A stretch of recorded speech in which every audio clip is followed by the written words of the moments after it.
dans lequel l'Église se réunissait, mais ce n'était pas l'Église. L'Église, c'était des cœurs vivants comme vous et moi.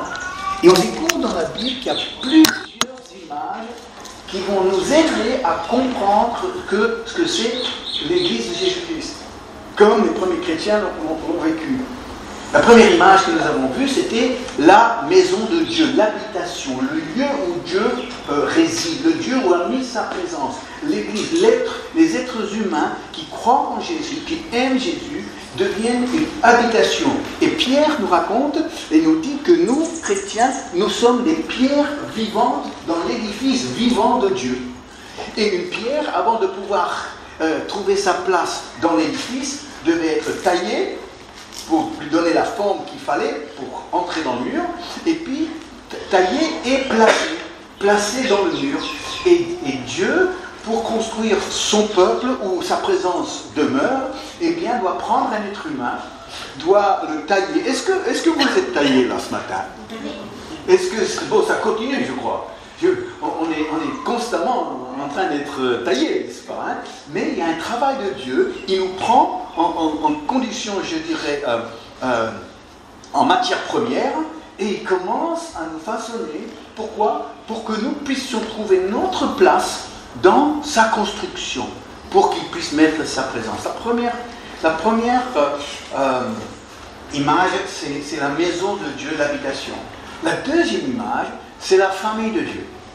Et la famille de Dieu, c'est une famille, oui, c'est le peuple de Dieu, c'est une famille avec Dieu comme père et Jésus comme frère aîné. Et l'importance de la famille, c'est la notion d'appartenance. Un chrétien appartient aux autres chrétiens. Il n'y a pas une notion de « je suis chrétien, moi et Jésus, et oui, je fais partie de tous les chrétiens du monde entier ». Non, les premiers chrétiens, ils avaient une notion d'appartenance à une communauté de gens qui suivaient Jésus, qui aimaient Jésus, qui le servaient de tout leur cœur. Et aujourd'hui, eh bien, quand je vois dans l'ère moderne cette notion de « je vis seul ma vie chrétienne, comme je la vois, comme je comprends, je suis un peu un électron libre, si je veux aller là, je vais là, si je veux aller là, je vais là, j'appartiens à tout le monde et à personne », mais les chrétiens, c'était pas ça. Les chrétiens savaient à qui ils appartenaient. Ils étaient membres de leur église locale. C'était là, avec ces gens-là, qu'ils allaient grandir dans leur foi et avancer avec le Seigneur. Ce matin, j'aimerais vous donner une troisième image qu'on retrouve dans la Bible qui nous parle de l'église. C'est le corps de Christ. Le corps de Christ, un corps. Et nous allons lire, et comme on n'a pas la projection des versets ici, eh bien je vais vous lire dans 1 Corinthiens 12, les versets 12 à 27. 1 Corinthiens 12, les versets 12 à 27. Alors, pour une fois, d'avoir la Bible le dimanche matin, ce serait utile. Normalement, on n'en a pas besoin parce qu'on fait la projection. Car comme le corps est un et a plusieurs membres, et comme tous les membres du corps, malgré leur nombre, ne forment qu'un seul corps, ainsi en est-il de Christ. Vous avez l'image là? C'est une image très simple. Je vais relire le verset 12. Car comme le corps est un et a plusieurs membres, pour l'instant facile à comprendre, et comme tous les membres du corps, malgré leur nombre, ne forment qu'un seul corps, ainsi en est-il de Christ. Nous avons tous en effet été baptisés dans un seul esprit pour former un seul corps, soit juif, soit grec, soit esclave, soit libre, et nous avons tous été abreuvés d'un seul esprit. Ainsi, le corps n'est pas un seul membre, mais il est formé de plusieurs membres. Si le pied disait « parce que je ne suis pas une main », alors c'est un pied qui parle ici, hein, vous comprenez? Dans la Bible, les pieds parlent. Alors, si le pied disait « parce que je ne suis pas une main, je ne suis pas du corps », ne serait-il pas du corps pour cela? Et si l'oreille disait, c'est une oreille qui parle, s'il disait « parce que je ne suis pas un œil, je ne suis pas du corps », ne serait-elle pas du corps pour cela? Si tout le corps était œil, ce serait affreux. ça, moi j'ai rajouté ce commentaire. Si tout le corps était œil, où serait l'ouïe? S'il était tout ouïe, où serait l'odorat, le nez? Maintenant, Dieu a placé chacun des membres dans le corps comme il a voulu. C'est Dieu qui place les membres dans le corps selon sa volonté. Si tous étaient un seul membre, où serait le corps? Maintenant donc, il y a plusieurs membres et un seul corps. L'œil ne peut pas dire à la main, je n'ai pas besoin de toi. Ni la tête dire aux pieds, je n'ai pas besoin de vous. Mais bien plutôt les membres du corps qui paraissent être les plus faibles sont nécessaires, et ceux que nous estimons être les moins honorables du corps, nous les entourons d'un plus grand honneur. C'est une façon très délicate que l'apôtre Paul utilise ces mots. Ainsi, nos membres, les moins décents, reçoivent le plus d'honneur, tandis que ceux qui sont décents n'en ont pas besoin. Dieu a disposé le corps de manière à donner plus d'honneur à ceux qui en manquaient, afin qu'il n'y ait pas de division dans le corps, mais que les membres aient également soin les uns des autres. Et si un membre souffre, tous les membres souffrent avec lui. Et si un membre est honoré, tous les membres se réjouissent avec lui. Vous êtes le corps de Christ, et vous êtes ses membres, chacun pour sa part. Alors vous savez que la Bible est divisée en certaines parties. Il y a d'abord les deux testaments. Il y a l'Ancien Testament et le Nouveau Testament. Ça a été fait comme ça. Ensuite, il y a les livres de la Bible. Il y a au départ 66 livres de la Bible qui constituent les deux testaments. Et après, on parle de chapitres et on parle de versets. Les chapitres, c'est pour identifier des passages, et les versets, c'est pour identifier des phrases. Est-ce que vous me suivez? Mais les chapitres et les versets ont été superposés par les éditeurs. La Bible n'a pas été écrite avec des chapitres et des versets. Ils sont utiles pour nous, pour repérer des passages, mais parfois, avec les chapitres et les versets, on perd la continuité de ce que l'auteur voulait exprimer. Et quand on voit la fin d'un chapitre, on a l'impression que c'est la fin de ce thème, et puis le chapitre suivant, c'est le début d'un autre thème. Tandis qu'il devrait avoir une continuité, une fluidité d'un chapitre à l'autre. C'est certainement le cas dans 1 Corinthiens. Entre 1 Corinthiens 12, 13 et 14, il y a une fluidité qui fait que les chapitres, vont pas nous aider, plutôt que nous aider à comprendre. Pourquoi?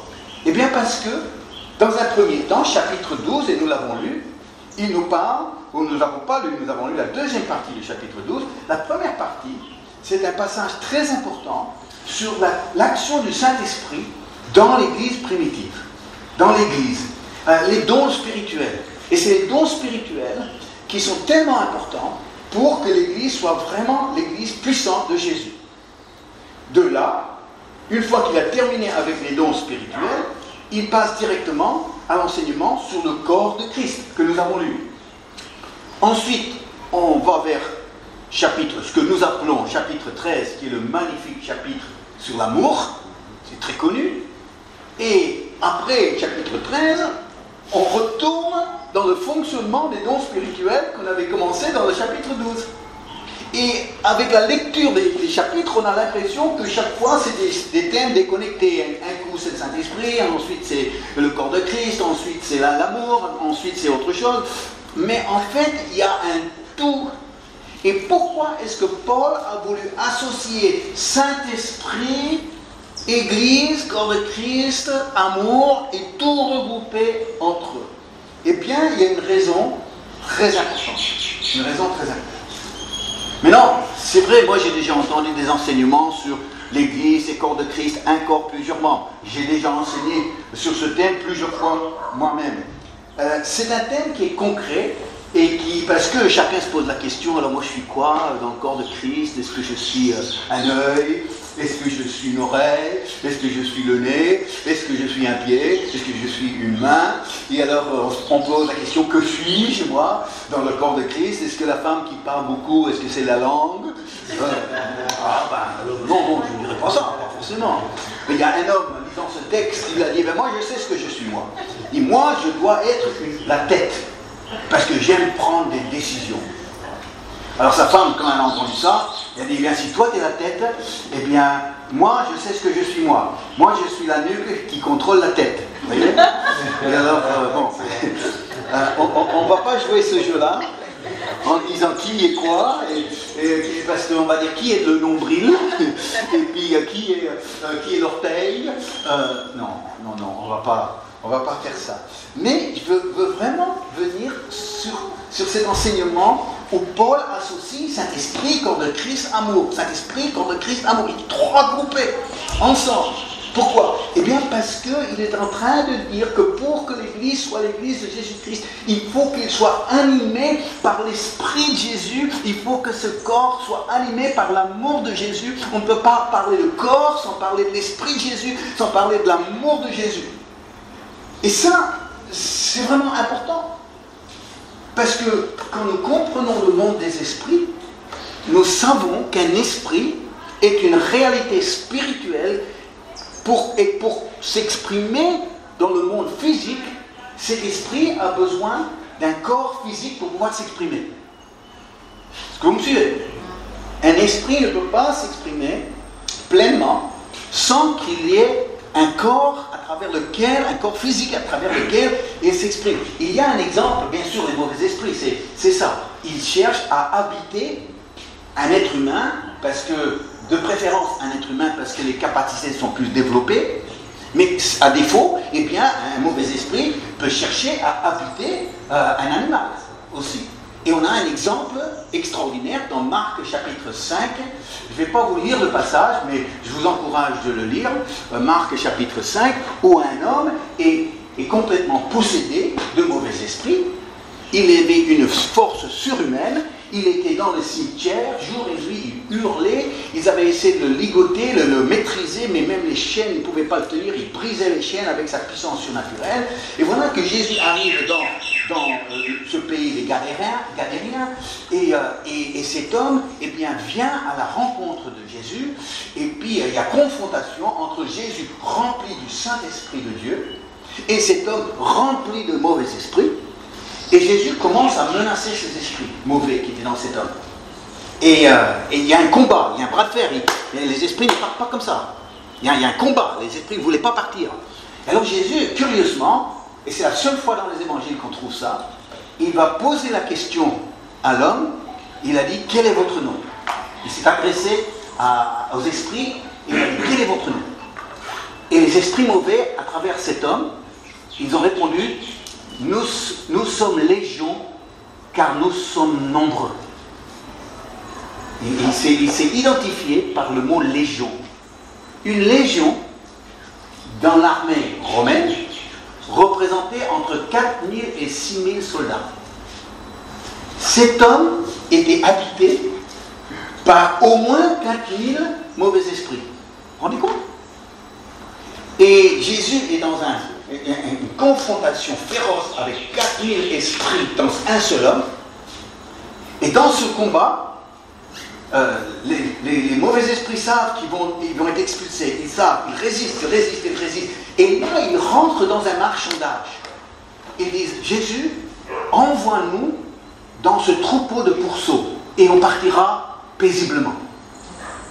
4000 mauvais esprits quittant un seul homme en une seule fois, l'homme serait décédé, il serait tué par cet événement. Mais parce qu'ils sont partis volontairement, parce que Jésus les a permis d'aller dans les pourceaux, 4000 esprits ont quitté cet homme volontairement et sont rentrés dans 2000 pourceaux. Alors vous faites le calcul, 2 par cochon. Et sous l'influence des 2 esprits par cochon, tout ce troupeau est descendu la pente et s'est jeté dans la mer et s'est noyé. J'invente pas, vous pouvez lire dans Marc chapitre 5. Mais ici, ces mauvais esprits voyaient qu'ils allaient expulser, qu'ils allaient plus avoir un corps à travers lequel ils voulaient s'exprimer. Ils ont dit, ben écoute, si on ne peut plus habiter dans cet homme-là, au moins on va habiter dans des cochons. Ben, on n'est pas mieux, hein, on n'est pas mieux. Ils ont beaucoup baissé, mais au moins ils avaient un corps. Parce que mieux ça que de ne pas avoir même un corps d'animal pour pouvoir s'exprimer. Paul va associer esprit et église. Esprit, amour et église. Il veut que l'église primitive soit un corps possédé. Possédé par un esprit. Que le corps de Christ soit un corps possédé par l'esprit de Jésus. Ah mais non, ce que je suis en train de vous dire, c'est pas abstrait ça. C'est pas de la théologie. C'est quelque chose qui est mesurable. C'est quelque chose qui est visible. Vous savez, plusieurs peut-être ont fait l'expérience de connaître des chrétiens qui se disputaient entre eux, qui étaient jaloux les uns les autres, qui étaient dans des clans, qui étaient dans la médisance, qui étaient dans le manque de respect, qui avaient des paroles dures. Mais ça, c'est pas l'esprit de Jésus. Et si une église n'a pas l'esprit de Jésus, ce n'est pas le corps de Christ. Vous me suivez? Pour que des chrétiens soient véritablement le corps de Christ, il faut que ces chrétiens soient possédés par l'esprit de Jésus. Possédés dans quel sens? Possédés de l'amour de Jésus. Possédés de la joie. Possédés de la paix qui règne dans nos cœurs. Possédés de la patience, la bonté, la gentillesse. Ça vous dit quelque chose tout ça? Dans les fruits de l'esprit. On est possédé par l'esprit de Jésus. C'est pour ça qu'on peut dire qu'on est le corps de Christ. Mais si on se réclame de Jésus, mais on n'a pas l'esprit de Jésus qui est palpable, qui est mesurable au milieu de nous, et bien après, il faut quand même comprendre que là, on ne peut plus dire qu'on est le corps de Christ. L'esprit de Jésus, ça n'a rien à voir avec les ambitions personnelles, les disputes, les paroles blessantes, les pressions, les lourdeurs, tout ça qu'on peut connaître dans nos esprits. Moi, j'ai connu ça. J'ai été pasteur toute ma vie. Toute ma vie, depuis l'âge de 23 ans, j'ai été ordonné pasteur. Et puis, et là, j'ai vu ça. Et combien de fois j'ai dit, ils se disent chrétiens, mais regarde le comportement. Ils se disent chrétiens, mais écoute ce qu'ils disent, ce qui sort de leur bouche. Ils se disent chrétiens, mais regarde les attitudes. Ils se disent chrétiens, mais regarde les motivations au fond. Ils se disent, pourquoi? Parce qu'il n'y a pas la saveur de Jésus, l'esprit de Jésus. Mais quand tu rencontres des chrétiens qui ont cet esprit, cette saveur de Christ, tu dis, oh là là, c'est bon, c'est bon. Vous savez, une assemblée qui est animée du Saint-Esprit, ça doit être une des choses les plus attractives au monde. Quelqu'un qui rentre en contact d'une église, qui a l'Esprit de Dieu en nous, possédé par l'Esprit de Dieu, il veut tout de suite se joindre à eux. Tout de suite. Pourquoi? Parce qu'il n'y a rien de plus beau dans le monde que des chrétiens remplis de l'Esprit de Jésus. Et c'est pour ça que tout l'enseignement de Paul ici, il donne pas mal de directives. Dans les versets, dans le chapitre 12, dans le chapitre 14, il donne des directives. Mais tout ça, c'est prévu pour que justement on préserve l'esprit de Jésus au milieu de nous. Et alors, on a cette fameuse conversation. Paul a dû bien rigoler quand il a écrit ces conversations entre le pied, puis la main, puis là, il est très imagé. Il a des conversations entre les pieds et les mains. Et le pied, dans la conversation au verset 15, je vais vous le relire, alors on découvre que le pied n'est pas très content. Si le pied disait, parce que je ne suis pas une main, je ne suis pas du corps, alors lui il se fait un complexe, vous voyez, il dit, moi j'aimerais bien être une main. Moi je ne suis pas content d'être un pied. Quand on se met à table, les mains, eh bien, elles sont sur la table, et moi on me cache sous la table, je ne suis pas content. Moi je veux être sur la table, pas sous la table, je veux être une main. Moi je veux pouvoir accueillir les gens comme les mains. Tu vois. Alors lui, il s'imagine qu'à l'entrée du culte, bonjour. Je dis non, attends, c'est pas pour ça. Si, moi je veux être humain. Non, t'es pas fait pour ça. Je veux être humain. Il dit non, mais attends, il y a des choses ici qui clochent là. L'oreille, elle est vraiment jalouse de l'œil. Bon, je comprends un peu quand même. Hein. Parce que quand on compare l'oreille et l'œil, c'est l'œil. L'œil, c'est magnifique, l'œil. Hein, c'est magnifique. On met des couleurs, mesdames. C'est des sourcils, c'est ça? Ça, on travaille les yeux. Pourquoi? Parce que la beauté, c'est dans les yeux. Et qu'est-ce qu'on fait pour l'oreille? On met un trou dedans. C'est ça, l'oreille. On essaie de cacher les oreilles, de cacher avec des cheveux, cacher avec un chapeau. Pourquoi? Parce que l'oreille, c'est comme une feuille de laitue. C'est pas beau. C'est pas beau. Et l'oreille, elle voit tout le trafic qu'on fait, tout le maquillage, c'est le mascara maintenant, c'est le mascara qu'on met, hein, et le mascara, on travaille les yeux, vous voyez, on travaille les yeux, et l'oreille, on ne frotte pas un instant. Oh, on met quelque chose qui brille pour qu'on ne voit pas trop l'oreille, on voit ce qui brille. Ici l'oreille, elle vit mal ce qu'elle est, l'oreille. En disant, moi j'aurais bien préféré être un œil, regarde. Mais Paul est en train de dire, mais dès qu'on commence à voir soi-même ou fixer son regard sur l'autre et on ne voit pas le corps, eh bien on n'est plus dans l'esprit de Jésus. Parce que vous savez, la santé, est-ce que quand on est en bonne santé, est-ce qu'on s'en rend compte de sa bonne santé? Ils ne se rendent pas compte, hein? Quand tout fonctionne, eh bien tout fonctionne. C'est le tout qui fonctionne. Mais si tu vas fouler ta cheville, si tu foules ta cheville, eh bien, qu'est-ce que tu vas faire? Il n'y a qu'un endroit dans ton corps qui attire toute ton attention. C'est la cheville. Pourquoi? Parce que quand il y a un handicap, quand il y a une blessure, quand il y a quelque chose qui s'est passé, eh bien tout le corps focalise sur un membre. Mais quand le corps est en bonne santé, on ne voit plus les membres. On voit simplement un corps qui fonctionne.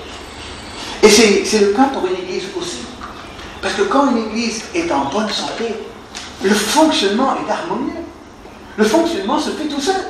On n'est pas en train de dire oui, mais lui fait ça, moi j'aimerais faire ça, comment ça se fait qu'on lui donne cette occasion-là, moi on m'a jamais demandé ça. Non, mais ça, c'est une église qui n'est pas en bonne santé. Mais une église qui est en bonne santé, c'est comme le corps en bonne santé, et bien chaque membre il est bien à sa place, et le corps eh bien, s'exprime, fonctionne harmonieusement, et ce n'est pas une rivalité entre membres. Imaginez un peu, si tout d'un coup, ma main, elle se décidait de faire ce qu'elle voulait. Tout d'un coup, tu me refais ça, je te coupe. Tu vois, tu dis non. Cette main fait partie d'un assemblage et puis et tout va fonctionner ensemble et quand je suis bien, eh bien tout fonctionne comme ça doit fonctionner et on ne voit plus les membres, on voit que le corps. Mais quand il y a quelqu'un qui n'a pas l'esprit de Jésus, mais il y a l'esprit du moi, eh bien à partir de ce moment-là, on ne voit plus le corps. On voit seulement comment il se fait que je suis pas ça, ou ça, ou ça, ou ça, ou ça. Et donc ici, c'est quelque chose de très important que Paul aborde, parce que c'est l'harmonie dans le fonctionnement du corps qui est important. Alors on peut identifier les différentes membres dans une église. Alors le pied, c'est quoi? Le pied, c'est quoi? Sans parler d'un individu, mais le pied, ce serait quoi? Qu'ils sont beaux les pieds de ceux qui annoncent les bonnes nouvelles. Le pied, c'est quoi? C'est l'évangélisation. Voilà. Les pieds, c'est l'évangélisation. Alors, la main, c'est quoi? La main, c'est quoi dans l'église? La main, c'est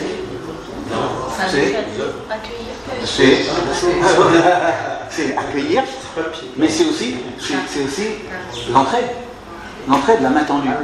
C'est l'entrée, c'est accueil, l'entrée qu'une église peut donner envers ses membres, envers ceux de l'extérieur. Alors, l'oreille c'est quoi? L'écoute, c'est l'écoute, c'est le côté pastoral.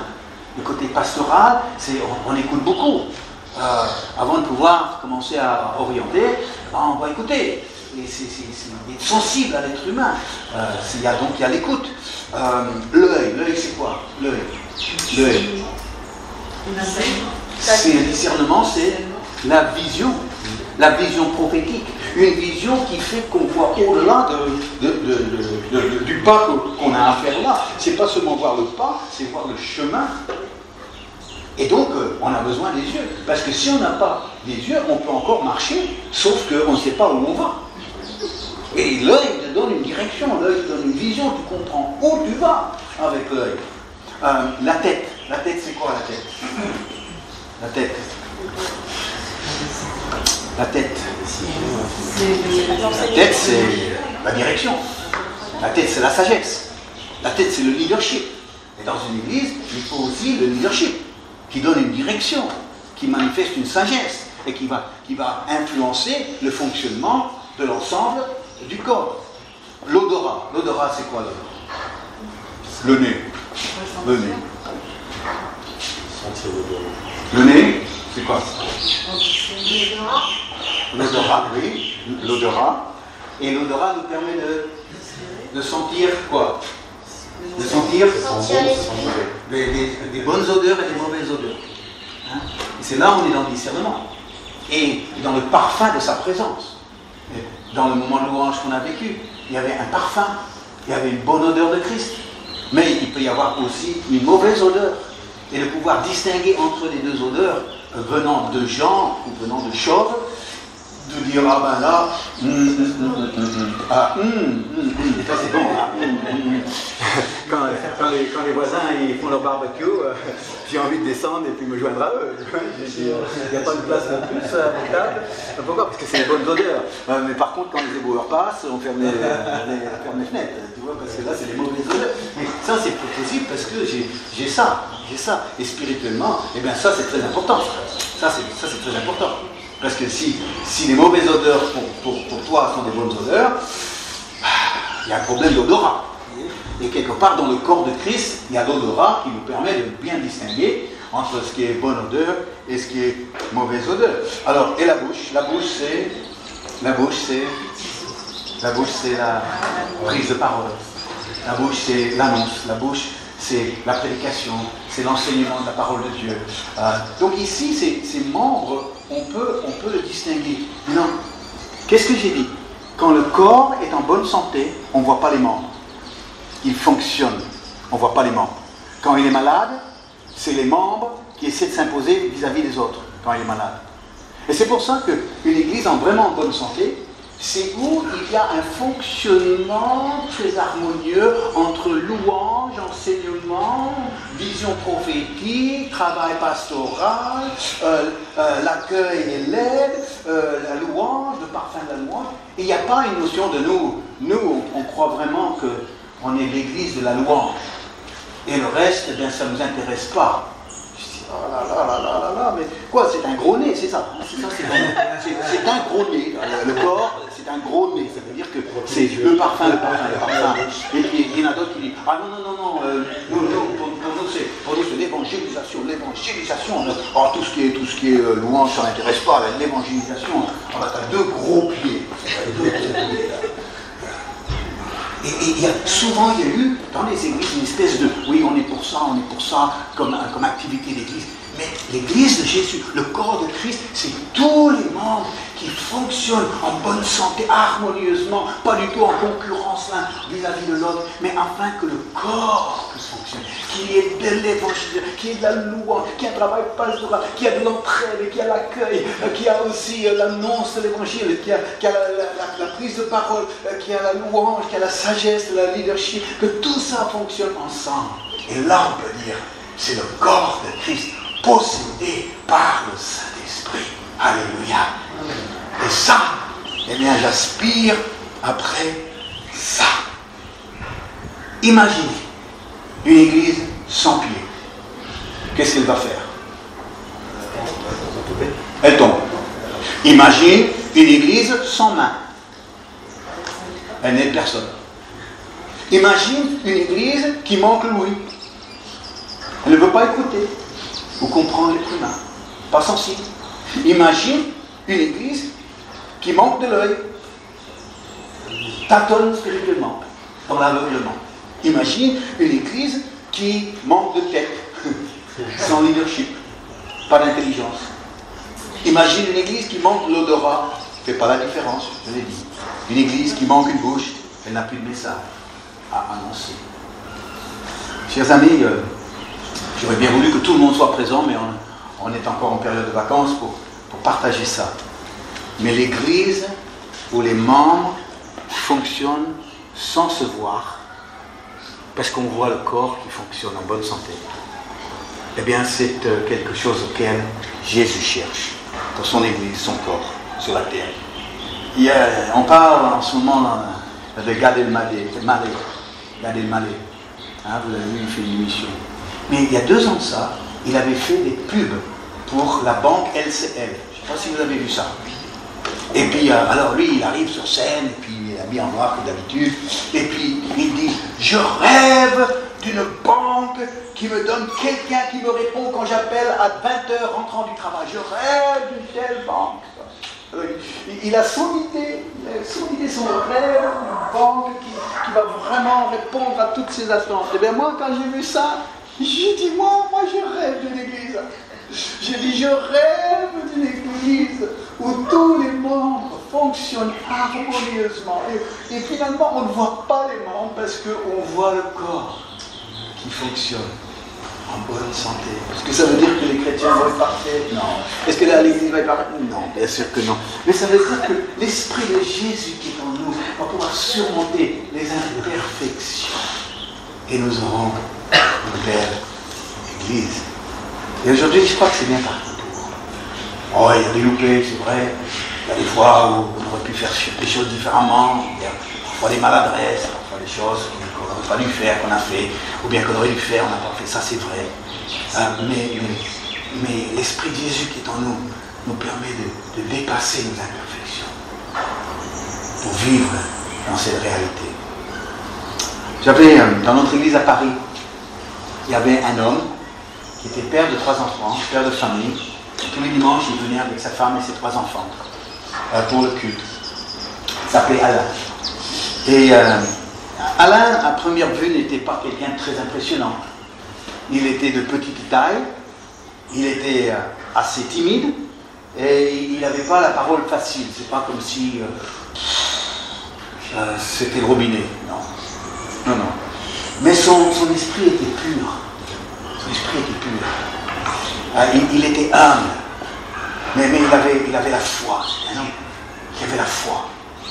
Il n'était pas extraverti, mais il aimait les gens le sentaient. Il aimait les gens.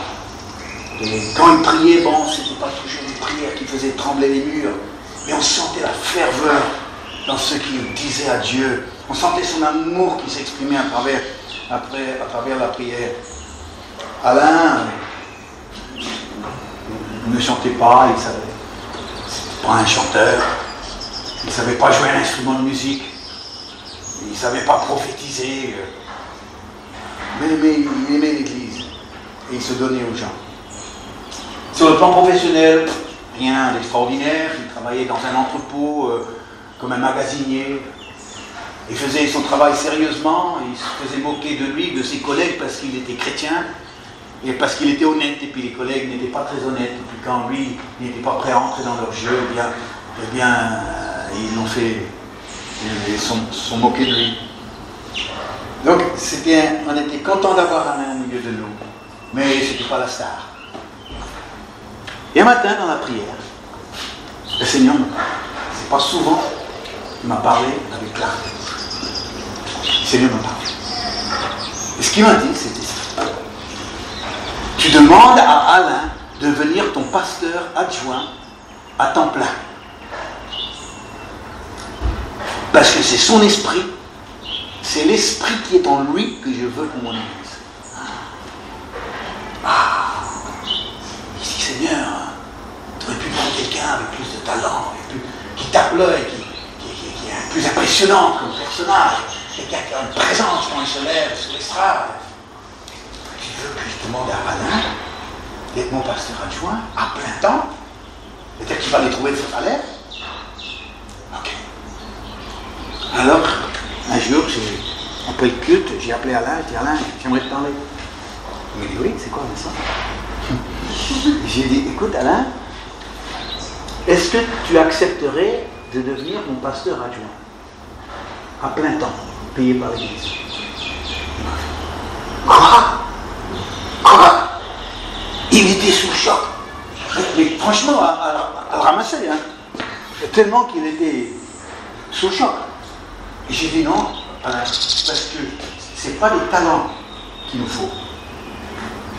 C'est ton esprit qu'il nous faut. C'est l'esprit qu'il nous faut.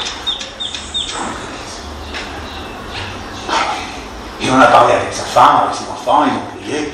Il est revenu timidement en disant, t'es sûr? Et j'ai dit, je suis sûr, moi je suis sûr. Moi je suis sûr, sinon je ne t'aurais pas posé la question. Et il a dit, alors c'est vous. C'est vous. Dimanche suivant, je me suis levé devant l'église, j'ai expliqué, tout le monde a applaudi. Tout le monde a applaudi. Il le connaissait, il savait ce qui était en lui. Et après, j'ai dit, maintenant que vous avez applaudi, la deuxième bonne nouvelle, c'est que nous allons lui donner un salaire. Tout le monde a dit. Et j'ai dit, oui, 2000 € il faudra pour les charges et son salaire d'ouvrier. Et tout le monde a applaudi. Dans le mois qui a suivi, 2000 € sont rentrés dans nos offrandes pour payer ton salaire. 2000 €. Nos offrandes, on fait comme ça. Et Alain est devenu un des meilleurs adjoints, pasteurs adjoints, que je n'ai jamais vu. Il faisait un travail pastoral énorme à mes côtés. On allait ensemble dans la rue. Moi j'avais mon tableau, lui il avait son sondage. Et il parlait avec les gens, il priait avec eux. Il les aimait tellement qu'il les aimait. Il était aimé de l'Église. Et les gens étaient fiers de lui. Oh là là. Et encore aujourd'hui, sur Facebook, quand Chantal met les photos, Alain, j'aime. Parce que son cœur est plus grand. Aujourd'hui, je ne rêve pas de la plus belle voix, plus grand musicien. Je ne rêve pas d'une église qui a le top au niveau de la technique. Je ne rêve pas de ça. Moi, je rêve d'une église qui est animée de l'Esprit de Jésus, qui fait que nous pouvons dire, nous sommes le corps de Christ. Saint-Esprit, le corps de Christ, amour.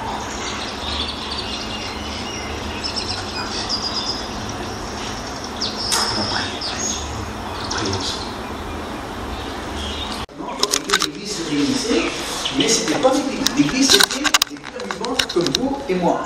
Et on découvre dans la Bible qu'il y a plusieurs images qui vont nous aider à comprendre ce que c'est l'église de Jésus-Christ, comme les premiers chrétiens l'ont vécu. La première image que nous avons vue, c'était la maison de Dieu, l'habitation, le lieu où Dieu réside, le Dieu où a mis sa présence. L'église, les êtres humains qui croient en Jésus, qui aiment Jésus, deviennent une habitation. Et Pierre nous raconte et nous dit que nous, chrétiens, nous sommes des pierres vivantes dans l'édifice vivant de Dieu. Et une pierre, avant de pouvoir trouver sa place dans l'édifice, devait être taillée pour lui donner la forme qu'il fallait pour entrer dans le mur, et puis taillée et placée dans le mur. Et Dieu, pour construire son peuple où sa présence demeure, eh bien, doit prendre un être humain, doit le tailler. Est-ce que vous êtes taillé là ce matin? Bon, ça continue, je crois. On est constamment en train d'être taillé, n'est-ce pas, hein? Mais il y a un travail de Dieu, il nous prend en condition, je dirais, en matière première, et il commence à nous façonner. Pourquoi? Pour que nous puissions trouver notre place dans sa construction, pour qu'il puisse mettre sa présence. La première image, c'est la maison de Dieu, l'habitation. La deuxième image, c'est la famille de Dieu. Et la famille de Dieu, c'est une famille, oui, c'est le peuple de Dieu, c'est une famille avec Dieu comme père et Jésus comme frère aîné. Et l'importance de la famille, c'est la notion d'appartenance. Un chrétien appartient aux autres chrétiens. Il n'y a pas une notion de je suis chrétien, moi et Jésus, et oui, je fais partie de tous les chrétiens du monde entier. Non, non, les premiers chrétiens, ils avaient une notion d'appartenance à une communauté de gens qui suivaient Jésus, qui aimaient Jésus, qui le servaient de tout leur cœur. Et aujourd'hui, eh bien, quand je vois dans l'ère moderne cette notion de je vis seul ma vie chrétienne, comme je la vois, comme je comprends, je suis un peu un électron libre, si je veux aller là, je vais là, si je veux aller là, je vais là, j'appartiens à tout le monde et à personne, mais les chrétiens, c'était pas ça. Les chrétiens savaient à qui ils appartenaient. Ils étaient membres de leur église locale. C'était là, avec ces gens-là, qu'ils allaient grandir dans leur foi et avancer avec le Seigneur. Ce matin, j'aimerais vous donner une troisième image qu'on retrouve dans la Bible qui nous parle de l'Église. C'est le corps de Christ. Le corps de Christ, un corps. Et nous allons lire, et comme on n'a pas la projection des versets ici, eh bien je vais vous lire dans 1 Corinthiens 12, les versets 12 à 27. 1 Corinthiens 12, les versets 12 à 27. Alors, pour une fois, d'avoir la Bible le dimanche matin, ce serait utile. Normalement, on n'en a pas besoin parce qu'on fait la projection. Car comme le corps est un et a plusieurs membres, et comme tous les membres du corps, malgré leur nombre, ne forment qu'un seul corps, ainsi en est-il de Christ. Vous avez l'image là? C'est une image très simple. Je vais relire le verset 12. Car comme le corps est un et a plusieurs membres, pour l'instant facile à comprendre, et comme tous les membres du corps, malgré leur nombre, ne forment qu'un seul corps, ainsi en est-il de Christ. Nous avons tous en effet été baptisés dans un seul esprit pour former un seul corps, soit juif, soit grec, soit esclave, soit libre, et nous avons tous été abreuvés d'un seul esprit. Ainsi, le corps n'est pas un seul membre, mais il est formé de plusieurs membres. Si le pied disait « parce que je ne suis pas une main », alors c'est un pied qui parle ici, hein, vous comprenez. Dans la Bible, les pieds parlent. Alors, si le pied disait « parce que je ne suis pas une main, je ne suis pas du corps », ne serait-il pas du corps pour cela?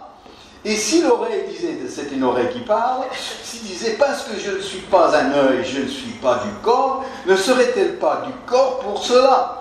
Si tout le corps était œil, ce serait affreux. Bon, ça, moi j'ai rajouté ce commentaire. Si tout le corps était œil, où serait l'ouïe? S'il était tout ouïe, où serait l'odorat? Le nez. Maintenant, Dieu a placé chacun des membres dans le corps comme il a voulu. C'est Dieu qui place les membres dans le corps selon sa volonté. Si tous étaient un seul membre, où serait le corps? Maintenant donc, il y a plusieurs membres et un seul corps. L'œil ne peut pas dire à la main « je n'ai pas besoin de toi », ni la tête dire aux pieds « je n'ai pas besoin de vous », mais bien plutôt les membres du corps qui paraissent être les plus faibles sont nécessaires, et ceux que nous estimons être les moins honorables du corps, nous les entourons d'un plus grand honneur. C'est une façon très délicate que l'apôtre Paul utilise ces mots. Ainsi, nos membres, les moins décents, reçoivent le plus d'honneur, tandis que ceux qui sont décents n'en ont pas besoin. Dieu a disposé le corps de manière à donner plus d'honneur à ceux qui en manquaient, afin qu'il n'y ait pas de division dans le corps, mais que les membres aient également soin les uns des autres. Et si un membre souffre, tous les membres souffrent avec lui. Et si un membre est honoré, tous les membres se réjouissent avec lui. Vous êtes le corps de Christ, et vous êtes ses membres, chacun pour sa part. Alors vous savez que la Bible est divisée en certaines parties. Il y a d'abord les deux testaments. Il y a l'Ancien Testament et le Nouveau Testament. Ça a été fait comme ça. Ensuite, il y a les livres de la Bible. Il y a au départ 66 livres de la Bible qui constituent les deux testaments. Et après, on parle de chapitres et on parle de versets. Les chapitres, c'est pour identifier des passages, et les versets, c'est pour identifier des phrases. Est-ce que vous me suivez?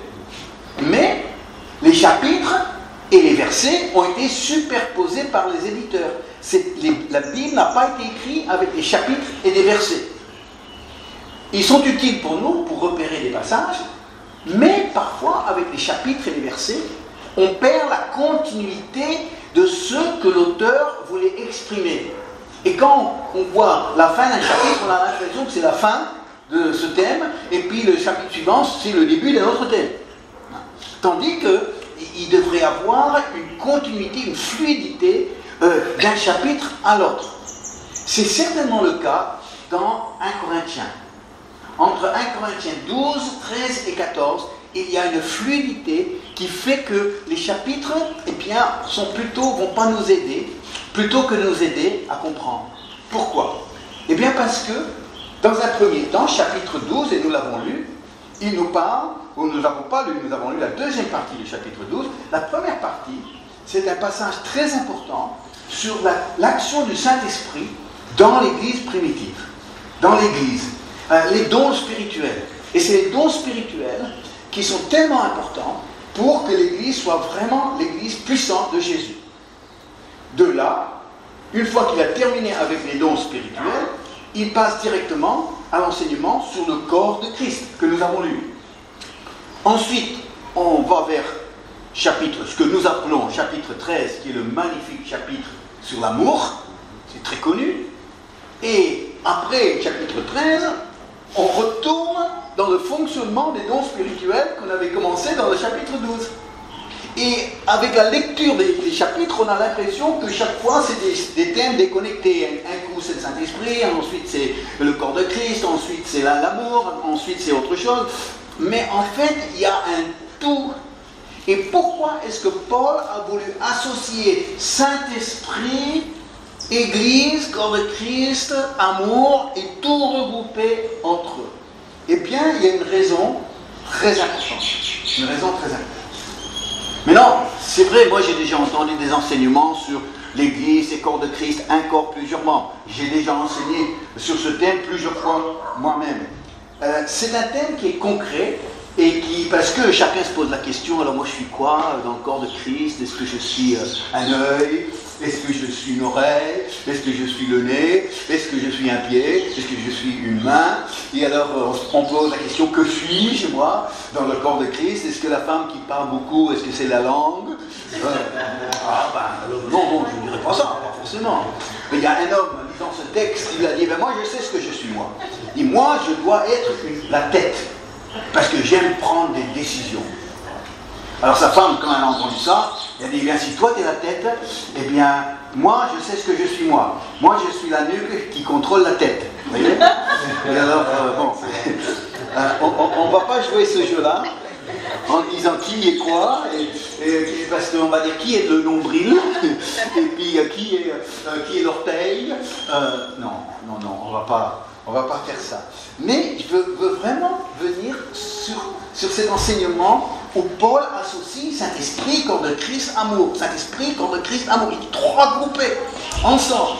Pourquoi? Eh bien parce qu'il est en train de dire que pour que l'Église soit l'Église de Jésus-Christ, il faut qu'il soit animé par l'Esprit de Jésus, il faut que ce corps soit animé par l'amour de Jésus. On ne peut pas parler de corps sans parler de l'Esprit de Jésus, sans parler de l'amour de Jésus. Et ça, c'est vraiment important.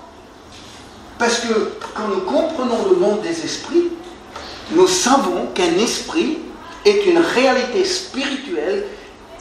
Et pour s'exprimer dans le monde physique, cet esprit a besoin d'un corps physique pour pouvoir s'exprimer. Est-ce que vous me suivez? Un esprit ne peut pas s'exprimer pleinement sans qu'il y ait un corps un corps physique à travers lequel il s'exprime. Il y a un exemple, bien sûr, des mauvais esprits, c'est ça. Ils cherchent à habiter un être humain, parce que, de préférence, un être humain, parce que les capacités sont plus développées, Mais à défaut, eh bien, un mauvais esprit peut chercher à habiter un animal aussi. Et on a un exemple extraordinaire dans Marc chapitre 5. Je ne vais pas vous lire le passage, mais je vous encourage de le lire. Marc chapitre 5, où un homme est complètement possédé de mauvais esprits. Il avait une force surhumaine. Il était dans le cimetière, jour et nuit, il hurlait. Ils avaient essayé de le ligoter, le maîtriser, mais même les chaînes, ils ne pouvaient pas le tenir. Il brisait les chaînes avec sa puissance surnaturelle. Et voilà que Jésus arrive dans ce pays des Gadériens, et cet homme, eh bien, vient à la rencontre de Jésus. Et puis, il y a confrontation entre Jésus rempli du Saint-Esprit de Dieu et cet homme rempli de mauvais esprits. Et Jésus commence à menacer ces esprits mauvais qui étaient dans cet homme. Et il y a un combat, il y a un bras de fer. Les esprits ne partent pas comme ça. Il y a un combat, les esprits ne voulaient pas partir. Alors Jésus, curieusement, et c'est la seule fois dans les évangiles qu'on trouve ça, il va poser la question à l'homme. Il a dit, quel est votre nom? Il s'est adressé aux esprits, il a dit, quel est votre nom? Et les esprits mauvais, à travers cet homme, ils ont répondu, nous sommes légion, car nous sommes nombreux. Il s'est identifié par le mot légion. Une légion, dans l'armée romaine, représentait entre 4000 et 6000 soldats. Cet homme était habité par au moins 4000 mauvais esprits. Vous vous rendez compte? Et Jésus est dans une confrontation féroce avec 4000 esprits dans un seul homme. Et dans ce combat, les mauvais esprits savent qu'ils vont être expulsés. Ils savent, ils résistent. Et là, ils rentrent dans un marchandage. Ils disent, Jésus, envoie-nous dans ce troupeau de pourceaux et on partira paisiblement. 4000 mauvais esprits quittant un seul homme en une seule fois, l'homme serait décédé, il serait tué par cet événement. Mais parce qu'ils sont partis volontairement, parce que Jésus les a permis d'aller dans les pourceaux, 4000 esprits ont quitté cet homme volontairement et sont rentrés dans 2000 pourceaux. Alors vous faites le calcul, 2 par cochon. Et sous l'influence des 2 esprits par cochon, tout ce troupeau est descendu la pente et s'est jeté dans la mer et s'est noyé. J'invente pas, vous pouvez lire dans Marc chapitre 5. Mais ici, ces mauvais esprits voyaient qu'ils allaient expulser, qu'ils allaient plus avoir un corps à travers lequel ils voulaient s'exprimer. Ils ont dit, ben écoute, si on ne peut plus habiter dans cet homme-là, au moins on va habiter dans des cochons. Ben, on n'est pas mieux, hein. On n'est pas mieux. Ils ont beaucoup baissé, mais au moins ils avaient un corps. Parce que mieux ça que de ne pas avoir même un corps d'animal pour pouvoir s'exprimer. Paul va associer esprit et église. Esprit, amour et église. Il veut que l'église primitive soit un corps possédé. Possédé par un esprit. Que le corps de Christ soit un corps possédé par l'esprit de Jésus. Ah mais non, ce que je suis en train de vous dire, c'est pas abstrait ça. C'est pas de la théologie. C'est quelque chose qui est mesurable. C'est quelque chose qui est visible. Vous savez, plusieurs peut-être ont fait l'expérience de connaître des chrétiens qui se disputaient entre eux. Qui étaient jaloux les uns les autres, qui étaient dans des clans, qui étaient dans la médisance, qui étaient dans le manque de respect, qui avaient des paroles dures. Mais ça, c'est pas l'esprit de Jésus. Et si une église n'a pas l'esprit de Jésus, ce n'est pas le corps de Christ. Vous me suivez? Pour que des chrétiens soient véritablement le corps de Christ, il faut que ces chrétiens soient possédés par l'Esprit de Jésus. Possédés dans quel sens? Possédés de l'amour de Jésus. Possédés de la joie. Possédés de la paix qui règne dans nos cœurs. Possédés de la patience, la bonté, la gentillesse. Ça vous dit quelque chose tout ça? Dans les fruits de l'Esprit. On est possédés par l'Esprit de Jésus. C'est pour ça qu'on peut dire qu'on est le corps de Christ. Mais si on se réclame de Jésus, mais on n'a pas l'esprit de Jésus qui est palpable, qui est mesurable au milieu de nous. Et bien après, il faut quand même comprendre que là, on ne peut plus dire qu'on est le corps de Christ. Et l'esprit de Jésus, ça n'a rien à voir avec les ambitions personnelles, les disputes, les paroles blessantes, les pressions, les lourdeurs, tout ça qu'on peut connaître, on nous explique. Moi, j'ai connu ça. J'ai été pasteur toute ma vie. Toute ma vie, depuis l'âge de 23 ans, j'étais ordonné pasteur. Et puis, et là, j'ai vu ça. Et combien de fois j'ai dit, ils se disent chrétiens, mais regarde le comportement. Ils se disent chrétiens, mais écoute ce qu'ils disent, ce qui sort de leur bouche. Ils se disent chrétiens, mais regarde les attitudes. Ils se disent chrétiens, mais regarde les motivations au fond. Ils se disent, pourquoi? Parce qu'il n'y a pas la saveur de Jésus. L'esprit de Jésus. Mais quand tu rencontres des chrétiens qui ont cet esprit, cette saveur de Christ, ils disent, oh là là, c'est bon, c'est bon. Vous savez, une assemblée qui est animée du Saint-Esprit, ça doit être une des choses les plus attractives au monde. Quelqu'un qui rentre en contact d'une église, qui a l'esprit de Dieu en nous, possédé par l'esprit de Dieu, il veut tout de suite se joindre à eux. Tout de suite. Pourquoi? Parce qu'il n'y a rien de plus beau dans le monde que des chrétiens remplis de l'esprit de Jésus. Et c'est pour ça que tout l'enseignement de Paul ici, il donne pas mal de directives. Dans les versets, dans le chapitre 12, dans le chapitre 14, il donne des directives. Mais tout ça, c'est prévu pour que justement on préserve l'esprit de Jésus au milieu de nous. Et alors, on a cette fameuse conversation. Paul a dû bien rigoler quand il a écrit ces conversations entre le pied, puis la main, puis là, il est très imagé. Il a des conversations entre les pieds et les mains. Et le pied, dans la conversation au verset 15, je vais vous le relire, alors on découvre que le pied n'est pas très content. Si le pied disait, parce que je ne suis pas une main, je ne suis pas du corps, alors lui il se fait un complexe, vous voyez, il dit, moi j'aimerais bien être une main. Moi je ne suis pas content d'être un pied. Quand on se met à table, les mains, eh bien, ils sont sur la table, et moi on me cache sous la table, je ne suis pas content. Moi je veux être sur la table, pas sous la table, je veux être une main. Moi je veux pouvoir accueillir les gens comme les mains. Tu vois. Alors lui, il s'imagine qu'à l'entrée du culte, bonjour. Je dis non, attends, c'est pas pour ça. Si, moi je veux être humain. Je dis, mais non, t'es pas fait pour ça. Je veux être humain.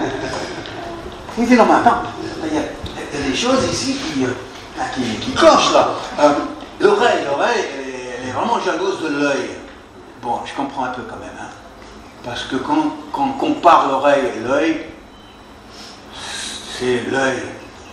L'œil, c'est magnifique, l'œil. Hein, c'est magnifique. On met des couleurs, mesdames. C'est les sourcils, c'est ça? Ça, on travaille les yeux. Pourquoi? Parce que la beauté, c'est dans les yeux. Et qu'est-ce qu'on fait pour l'oreille? On met un trou dedans. C'est ça, l'oreille. On essaie de cacher les oreilles, de cacher avec des cheveux, cacher avec un chapeau. Pourquoi? Parce que l'oreille, c'est comme une feuille de laitue. C'est pas beau. C'est pas beau.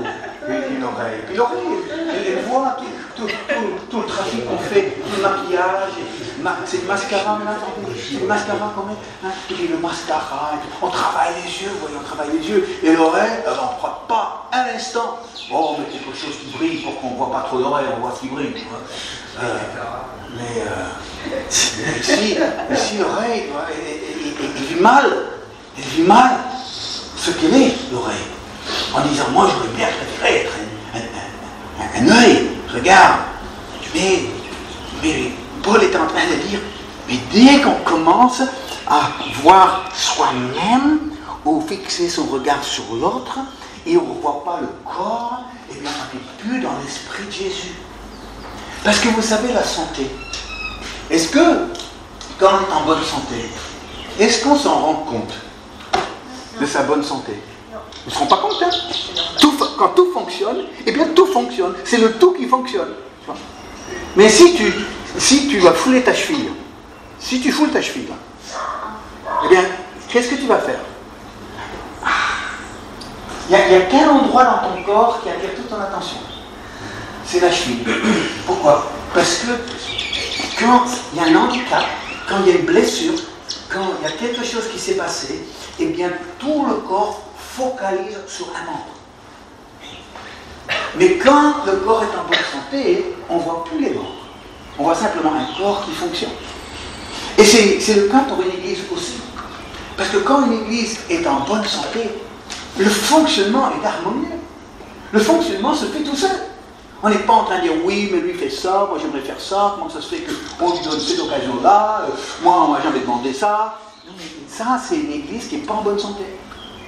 Mais une église qui est en bonne santé, c'est comme le corps en bonne santé, et bien chaque membre il est bien à sa place, et le corps eh bien, s'exprime, fonctionne harmonieusement, et ce n'est pas une rivalité entre membres.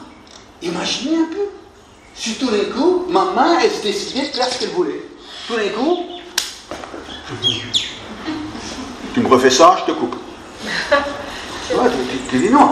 Cette main fait partie d'un assemblage, et puis tout doit fonctionner ensemble, et quand je suis bien, eh bien tout fonctionne comme ça doit fonctionner, et on ne voit plus les membres, on voit que le corps. Mais quand il y a quelqu'un qui n'a pas l'esprit de Jésus, mais il y a l'esprit du moi, et bien à partir de ce moment-là, on ne voit plus le corps. On voit seulement comment il se fait que je suis pas ça, ou ça, ou ça, ou ça, ou ça. Et donc ici, c'est quelque chose de très important que Paul aborde, parce que c'est l'harmonie dans le fonctionnement du corps qui est important. Alors on peut identifier les différentes membres dans une église. Alors, le pied, c'est quoi? Le pied, c'est quoi? Sans parler d'un individu, mais le pied, ce serait quoi? Qu'ils sont beaux les pieds de ceux qui annoncent les bonnes nouvelles. Le pied, c'est quoi? C'est l'évangélisation. Voilà. Les pieds, c'est l'évangélisation. Alors, la main, c'est quoi? La main, c'est quoi dans l'église? La main, c'est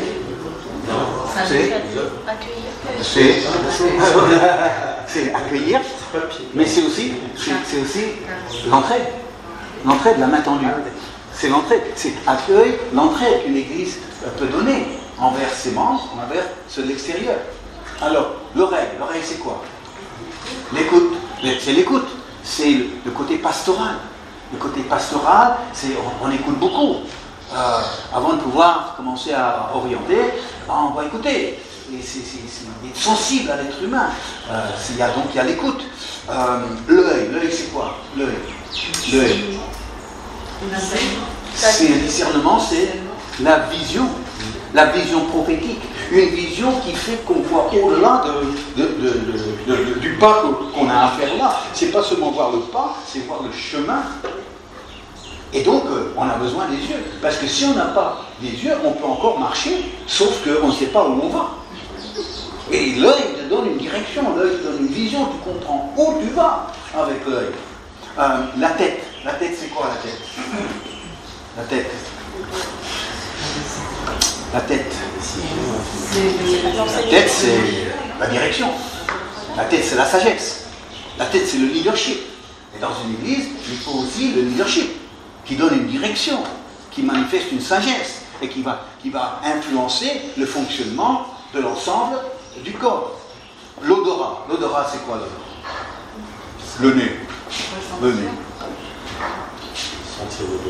Le nez, c'est quoi? L'odorat, oui, l'odorat. Et l'odorat nous permet de sentir quoi? De sentir des bonnes odeurs et des mauvaises odeurs. Hein? Et c'est là où on est dans le discernement. Et dans le parfum de sa présence. Et dans le moment de louange qu'on a vécu, il y avait un parfum, il y avait une bonne odeur de Christ. Mais il peut y avoir aussi une mauvaise odeur. Et de pouvoir distinguer entre les deux odeurs venant de gens ou venant de choses, de dire ah ben là, ça c'est bon. Quand les voisins ils font leur barbecue, j'ai envie de descendre et puis me joindre à eux. Il n'y a pas de place non plus à la table. Pourquoi? Parce que c'est les bonnes odeurs. Mais par contre, quand les éboueurs passent, on ferme les fenêtres. Tu vois, parce que là, c'est les mauvaises odeurs. Mais ça, c'est plus possible parce que j'ai ça. Et spirituellement, eh bien ça, c'est très important. Ça, c'est très important. Parce que si les mauvaises odeurs pour toi sont des bonnes odeurs, il y a un problème d'odorat. Et quelque part dans le corps de Christ, il y a l'odorat qui nous permet de bien distinguer entre ce qui est bonne odeur et ce qui est mauvaise odeur. Alors, et la bouche c'est la prise de parole. La bouche, c'est l'annonce. La bouche, c'est la prédication. C'est l'enseignement de la parole de Dieu. Donc ici, ces membres, on peut le distinguer. Non. Qu'est-ce que j'ai dit? Quand le corps est en bonne santé, on ne voit pas les membres. Il fonctionne. On ne voit pas les membres. Quand il est malade, c'est les membres qui essaient de s'imposer vis-à-vis des autres quand il est malade. Et c'est pour ça qu'une église en vraiment bonne santé, c'est où il y a un fonctionnement très harmonieux entre louange, enseignement, vision prophétique, travail pastoral, l'accueil et l'aide, la louange, le parfum de la louange. Et il n'y a pas une notion de nous. Nous, on croit vraiment qu'on est l'église de la louange. Et le reste, eh bien, ça ne nous intéresse pas. Je dis, oh là là là là là là, mais quoi, c'est un gros nez, c'est ça. C'est un gros nez. Le corps, c'est un gros nez. Ça veut dire que c'est le parfum. Et puis, il y en a d'autres qui disent, ah non, pour nous, c'est l'évangélisation. Oh, tout ce qui est louange, ça ne m'intéresse pas. L'évangélisation, tu as deux gros pieds. Et souvent, il y a eu dans les églises une espèce de « oui, on est pour ça » comme activité d'église. Mais l'église de Jésus, le corps de Christ, c'est tous les membres qui fonctionnent en bonne santé, harmonieusement, pas du tout en concurrence l'un vis-à-vis de l'autre, mais afin que le corps puisse fonctionner, qu'il y ait de l'évangile, qu'il y ait de la louange, qu'il y ait un travail pastoral, qu'il y ait de l'entraide, qu'il y ait l'accueil, qu'il y ait aussi l'annonce de l'évangile, qu'il y ait la prise de parole, qu'il y ait la louange, qu'il y ait la sagesse, la leadership, que tout ça fonctionne ensemble. Et là, on peut dire, c'est le corps de Christ, possédé par le Saint-Esprit. Alléluia.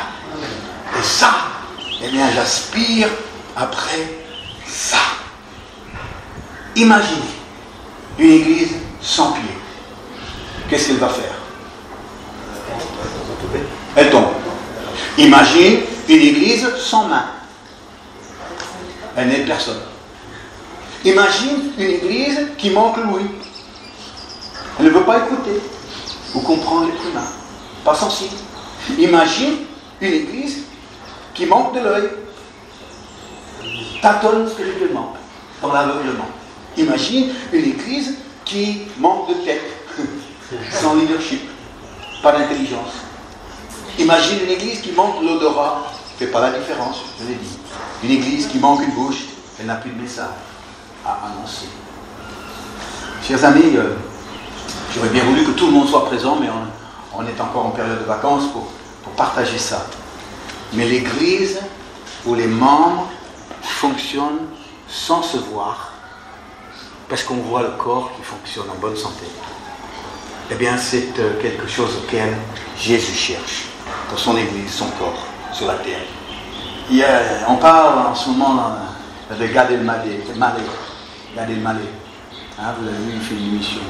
Mais il y a 2 ans de ça, il avait fait des pubs pour la banque LCL. Je ne sais pas si vous avez vu ça.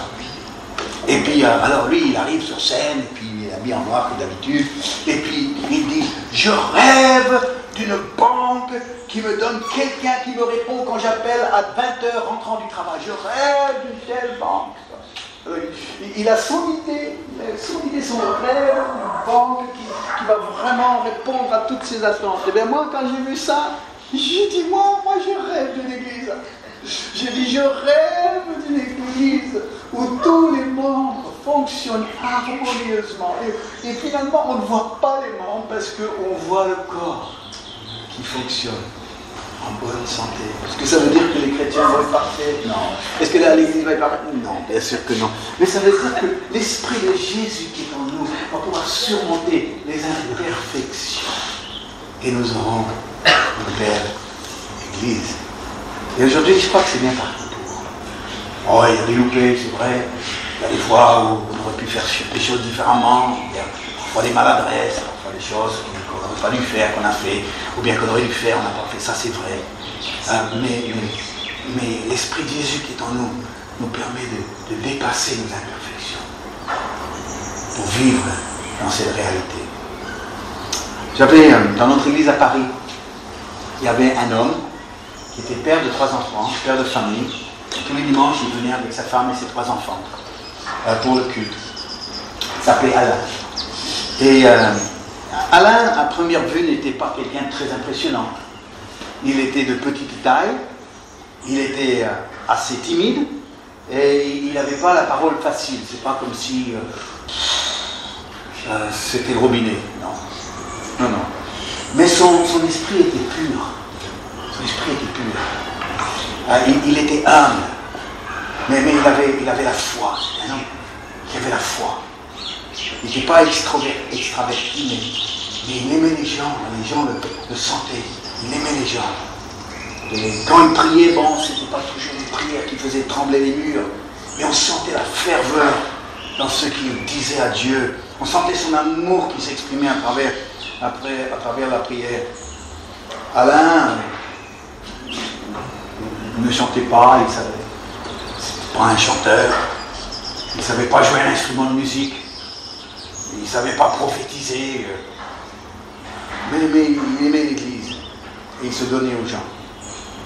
Sur le plan professionnel, rien d'extraordinaire. Il travaillait dans un entrepôt comme un magasinier. Il faisait son travail sérieusement. Il se faisait moquer de lui, de ses collègues, parce qu'il était chrétien. Et parce qu'il était honnête. Et puis les collègues n'étaient pas très honnêtes. Et puis quand lui n'était pas prêt à entrer dans leur jeu, eh bien ils l'ont fait. Ils sont moqués de lui. Donc on était content d'avoir Alain au milieu de nous. Mais ce n'était pas la star. Et un matin, dans la prière, le Seigneur me parle. C'est pas souvent qu'il m'a parlé avec clarté. Le Seigneur me parle. Et ce qu'il m'a dit, c'était ça. Tu demandes à Alain de devenir ton pasteur adjoint à temps plein. Parce que c'est son esprit, c'est l'esprit qui est en lui que je veux pour mon église. Ici, Seigneur, tu aurais pu prendre quelqu'un avec plus de talent, qui tape l'œil, qui est plus impressionnant comme personnage, quelqu'un qui a une présence quand il se lève sur l'estrade. Tu veux que je demande à Alain d'être mon pasteur adjoint à plein temps? Peut-être qu'il va les trouver de son salaire. Ok. Alors, un jour, après le culte, j'ai appelé Alain, j'ai dit Alain, j'aimerais te parler. Il m'a dit oui, c'est quoi ça? J'ai dit écoute Alain, est-ce que tu accepterais de devenir mon pasteur adjoint à plein temps, payé par l'église? Quoi? Il était sous le choc. Mais franchement, à le ramasser, hein. Tellement qu'il était sous le choc. Et j'ai dit non, Alain, parce que c'est pas les talents qu'il nous faut. C'est ton esprit qu'il nous faut. C'est l'esprit qu'il nous faut. Et on a parlé avec sa femme, avec ses enfants, ils ont prié. Il est revenu, puis il me demande, t'es sûr? Et j'ai dit, je suis sûr, moi je suis sûr. Sinon je ne t'aurais pas posé la question. Et il a dit, alors c'est vous. C'est vous. Dimanche suivant, je me suis levé devant l'église, j'ai expliqué, tout le monde a applaudi. Tout le monde a applaudi. Il le connaissait. Il savait ce qui était en lui. Et après, j'ai dit, maintenant que vous avez applaudi, la deuxième bonne nouvelle, c'est qu'on nous allons lui donner un salaire. Nous, on avait. Et j'ai dit, oui, 2000 € il faudra pour les charges et son salaire d'ouvrier. Et tout le monde a applaudi. Dans le mois qui a suivi, 2000 € sont rentrés dans nos offrandes pour payer ton salaire. Nos offrandes, comme ça. Et Alain est devenu un des meilleurs adjoints, pasteurs adjoints, que je n'ai jamais vu. Il faisait un travail pastoral énorme à mes côtés. On allait ensemble dans la rue. Moi j'avais mon tableau, lui il avait son sondage. Et il parlait avec les gens, il priait avec eux, il les aimait tellement qu'il les aimait. Il était aimé de l'église. Et les gens étaient fiers de lui. Voilà. Et encore aujourd'hui, sur Facebook, Quand Chantal met les photos, Alain, j'aime. Parce que son cœur est plus grand. Aujourd'hui, je ne rêve pas d'un plus belle voix, plus grand musicien. Je ne rêve pas d'une église qui a le top au niveau de la technique. Je ne rêve pas de tout ça.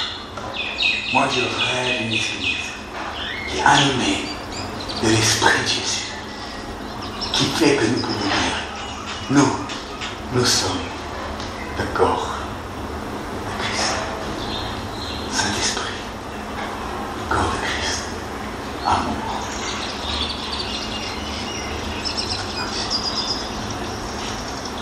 On va prier.